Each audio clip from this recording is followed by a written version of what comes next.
ഈ തീരുമാനങ്ങൾ എന്ന് പറയുമ്പോഴേ തീരുമാനങ്ങൾ പലപ്പോഴും തെറ്റിയതായിട്ട് തോന്നിയിട്ടുണ്ട്. കാരണം ഞാൻ പറയുന്നത്, അച്ഛൻ അടിച്ചിട്ട് നമ്മൾ പുറത്തേക്ക് ഇറങ്ങി പോരുമ്പോൾ ചന്ദ്രൻ എന്ന് പറയുന്ന ഒരാളെ പ്രതീക്ഷിച്ചാണ്, അല്ലെങ്കിൽ അയാൾ ശരിക്കും പ്രണയം പറഞ്ഞിട്ട് പോലും ഇല്ലെങ്കിൽ കൂടെ അയാൾ സംരക്ഷിക്കും. പ്രണയം പറഞ്ഞിരുന്നോ? പ്രണയം പറഞ്ഞിട്ടുണ്ട്.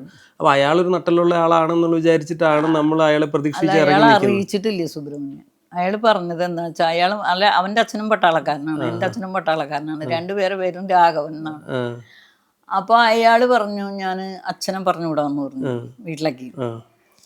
അപ്പൊ എനിക്കറിയായിരുന്നു എൻ്റെ അച്ഛൻ പെട്ടെന്ന് കല്യാണം കഴിച്ചു കൊടുക്കില്ല. കാരണം എന്താന്ന് വെച്ചാൽ എൻ്റെ വീട്ടില് ഞാൻ കുടുംബം നോക്കുന്ന ഒരാളാണ്. വരുമാനം നിലയ്ക്കും, അല്ലെങ്കിൽ അച്ഛൻ പറയും അവര് ചാരായ വാറ്റൊക്കെ ഉള്ള ആൾക്കാരാണ്. സുബ്രഹ്മണ്യൻ്റെ പറയാൾ ചാരായ വാറ്റുണ്ട്, അപ്പൊ ചാരായം കുടിക്കാൻ പാടില്ല, ബീഡി വലിക്കാൻ പാടില്ല, അച്ഛൻ ഇതൊന്നും ചെയ്യില്ല. അപ്പൊ അച്ഛൻ അങ്ങനെ തീരുമാനം പറയാം. അത് നടക്കില്ല എന്നറിയായിരുന്നു. പക്ഷെ അത് നടക്കില്ല എന്ന് അറിയുമ്പോഴും നമ്മൾ ഒറ്റപ്പെട്ടു പോകുമ്പോൾ നമ്മളെ കൂടി ഉണ്ടാവും എന്ന് വിചാരിച്ചു. പക്ഷെ അയാൾക്ക് പനിയായിട്ട് കിടക്കായിരുന്നു എന്നാണ് ഇയാള് പറയുന്നത്. പിന്നീട് അയാളെ കണ്ട് എനിക്ക് സംസാരിക്കാൻ പറ്റിയിട്ടില്ല. സുബ്രഹ്മണ്യൻ അത് ഒരു ഉപയോഗിച്ചതാണോ? അത് സുബ്രഹ്മണ്യൻ വേറെ കല്യാണം കഴിച്ചാളാണ്. അപ്പൊ അയാള് ഇത് കല്യാണം കഴിച്ചാള് ചാരായം വാറ്റ്, റൗഡി, എല്ലാത്തരം എന്താ പറയാ, എല്ലാത്തരം ആണത്വമുള്ള ഒരാളായതുകൊണ്ട് അയാളെ ആരും അത്ര പെട്ടെന്ന് അംഗീകരിക്കില്ല. അപ്പൊ അതുകൊണ്ടൊരു ചതിക്കുഴിയായിരുന്നു അത്.